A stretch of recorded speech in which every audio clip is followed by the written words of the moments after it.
आकाशवाणी भोपाल से प्रस्तुत है धार जिले की चिट्ठी। आलेख सुनील सजान, वाचन स्वर दीपा सिंह।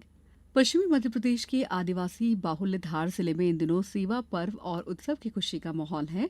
प्रधानमंत्री नरेंद्र मोदी द्वारा इस साल धार जिले की धरा से स्वस्थ नारी सशक्त परिवार महाअभियान की शुरुआत के साथ ही विभिन्न सेवा का सिलसिला प्रारंभ हो गया है। नवरात्रि पर्व पर जीएसटी 2.0 के तहत जीएसटी टैक्स में की गई कटौती का असर लगभग 375 वस्तुओं पर पड़ा है, जिससे आमजनों के उपयोग की रोजमर्रा की 90% चीजें सस्ती हुई हैं, जिससे बचत का उत्सव भी शुरू हो गया है।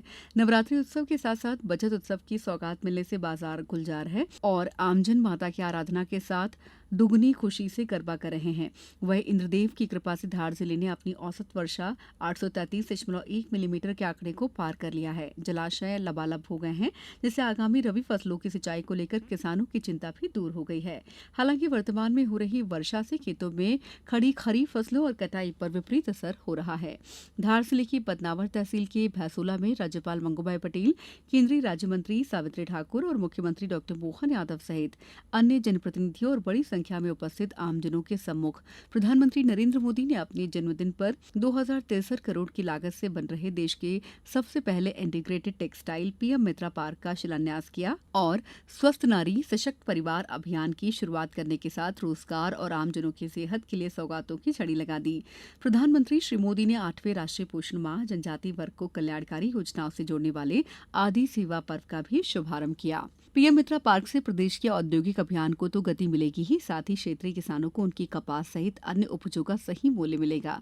वहीं लाखों युवाओं को रोजगार भी मिलेगा। इस अवसर पर प्रधानमंत्री ने कहा कि विकसित भारत के संकल्प के 4 प्रमुख स्तंभ हैं: गरीब, किसान, नारी और युवा। इन चारों स्तंभों को नई मजबूती देने का काम मध्य प्रदेश की भूमि से हो रहा है। पिछले 11 साल में देश के 25 करोड़ लोग गरीबी के जीवन से बाहर आए हैं।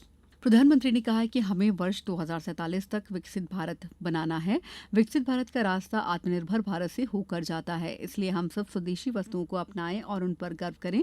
श्री मोदी ने कहा है कि स्वस्थ नारी सशक्त परिवार महाअभियान के अंतर्गत 2 अक्टूबर तक देश भर में 1 लाख से अधिक स्वास्थ्य शिविरों का आयोजन किया जाएगा।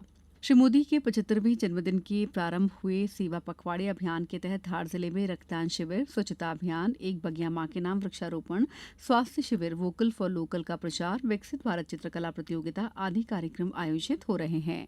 हॉकी के जादूगर मेजर ध्यानचंद जयंती राष्ट्रीय खेल दिवस पर धार के खेल प्राधिकरण में केंद्रीय राज्य मंत्री सावित्री ठाकुर और धार जिला हॉकी संघ के अध्यक्ष पंडित छोटू शास्त्री के आतिथ्य में मनाया गया। इस अवसर पर हॉकी के 40 खिलाड़ियों को हॉकी किट का वितरण कर उत्कृष्ट प्रदर्शन करने वाले खिलाड़ियों को पुरस्कृत किया गया। साथ ही जिला स्तरीय शालेय बैडमिंटन स्पर्धा का भी शुभारंभ किया गया।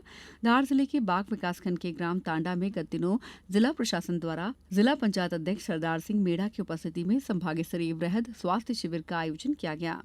श्री मयंक अवस्थी धार जिले के जिला पुलिस अधीक्षक बनाए गए हैं। गत दिनों उन्होंने पुलिस अधीक्षक का पदभार ग्रहण किया। पूर्व एसपी मनोज कुमार सिंह के स्थानांतरण होकर उन्हें उप पुलिस महानिरीक्षक ग्रामीण रेंज इंदौर बनाए जाने से श्री मयंक अवस्थी धार के नए एसपी बनाए गए हैं। नवरात्रि पर धार जिले में मां शक्ति की आराधना और उपासना का दौर जारी है। माता मंदिरों और शक्तिपीठों को विशेष रूप से सजाया गया है। वहीं सार्वजनिक पंडालों और घरों में शुभ मुहूर्त में घट स्थापना के साथ ही जप तप हवन पूजन किए जा रहे हैं।